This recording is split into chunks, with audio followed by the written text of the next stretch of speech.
Jo conec a Putin, He estat sopant amb ell i conec a Putin. I Putin és una persona, però intel·ligentíssima i freda en les seves decisions. Catalunya no és una tonteria per Putin.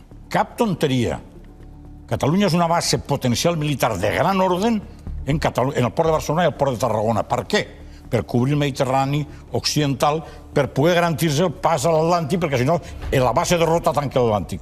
En la negociació que va haver entre el govern de Catalunya, no sé qui hi era, i Israel, la contraprestació que se demanava a l'ajut econòmic que està negociant-se era una base militar, una base militar naval a Sant Carlos de la Ràpita, a los Alfaques, per part d'Israel.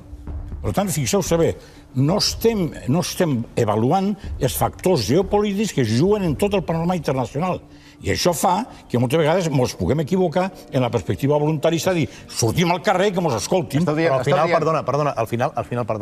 al final la banda internacional, la part internacional va ser un dels grans fracassos del procés perquè no va tenir cap país que el va reconèixer.